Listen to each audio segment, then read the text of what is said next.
Pemerintah berkomitmen untuk menegakkan, menuntaskan, dan menyelesaikan pelanggaran HAM berat dengan mengedepankan prinsip-prinsip keadilan bagi korban dan keadilan bagi yang diduga menjadi pelaku HAM berat.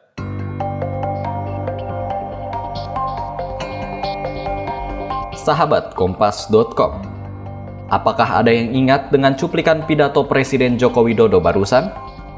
Ya, pernyataan ini disampaikan Jokowi pada peringatan Hari Hak Asasi Manusia Sedunia 10 Desember 2021. Namun, komitmen pemerintah seperti yang digaungkan Jokowi ini pun menimbulkan pertanyaan. Apakah benar pemerintah serius menangani kasus pelanggaran HAM? Pasalnya, Indonesia memiliki sederet kasus pelanggaran HAM yang hingga kini belum ada kejelasan. Contohnya saja kasus pembunuhan Munir Said Talib yang pada tahun ini menginjak usia 18 tahun.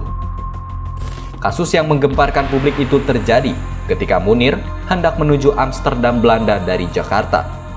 Kala itu, ia melakukan perjalanan dengan pesawat Garuda Indonesia GA974 pada 6 September 2004 pukul 21:55 waktu Indonesia Barat. Sebelum melanjutkan penerbangan ke Amsterdam, pesawat tersebut sempat transit di Bandara Changi, Singapura. Setelah pesawat lepas landas dari transitnya di Bandara Changi, Munir merasa sakit perut, tepatnya usai dirinya menenggak segelas jus jeruk. Saat itu, Munir sempat mendapat pertolongan dari penumpang lain yang berprofesi sebagai dokter. Namun tak lama, usai menjalani perawatan dari dokter, Munir dinyatakan meninggal dunia. Barulah usai dilakukan otopsi, diketahui bahwa Munir tewas akibat diracun dengan arsenik. Setahun berselang, tepatnya pada 19 Maret 2005, kasus ini menemui titik terang. Mabes Polri menetapkan pilot Garuda Indonesia, Polikarpus Budi Hari Priyanto, sebagai tersangka lantaran ia disebut merupakan sosok yang memasukkan racun arsenik ke tubuh Munir. Setelah melalui proses persidangan, ia akhirnya dijatuhkan 14 tahun penjara. Namun pada 28 November 2014, ia dinyatakan bebas. Selain Polikarpus, mantan Deputi 5 Badan Intelijen Negara, Mukdi Purwopranjono, ikut terseret sebagai tersangka lantaran disebut terlibat dalam menempatkan Polikarpus di dalam penerbangan. Ia dituntut 15 tahun penjara pada 2 Desember 2008, namun pada 31 Desember 2008, dirinya divonis bebas. Pihak yang terjerat hukum lainnya adalah Direktur Utama PT Garuda Indonesia, Indra Setiawan.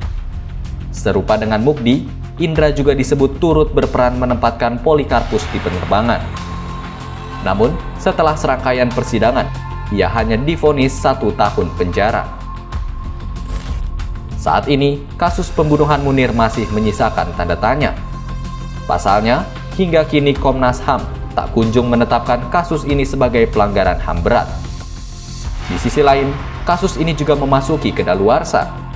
Mengingat pembunuhan terhadap Munir masih sebatas tindak pidana biasa dan belum dikategorikan pelanggaran HAM berat. Jika kita melihat ke belakang, lantas siapa sosok Munir ini hingga membuat kasus pembunuhannya menyita perhatian publik? Semasa hidupnya, Munir merupakan aktivis HAM.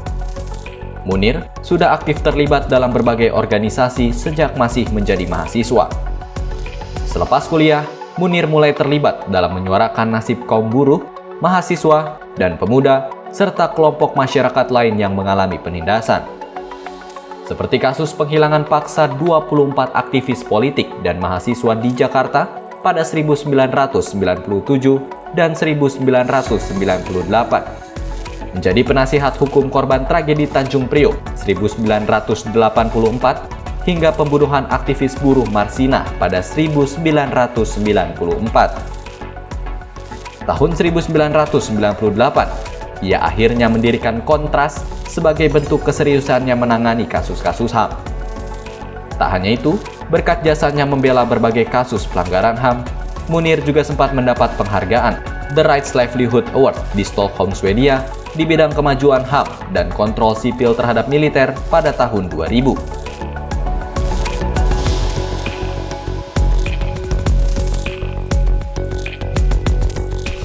Nah, itu dia kasus pembunuhan Munir yang masih di bawah bayang-bayang gelap dan masih diselimuti penasaran publik. Mungkinkah dalam waktu dekat pemerintah mulai membuat terobosan baru yang memberikan rasa keadilan bagi keluarga korban? Kita tunggu saja. Sekian video kali ini. Simak informasi menarik lainnya hanya di ohbegitukompas.com, jernih melihat dunia.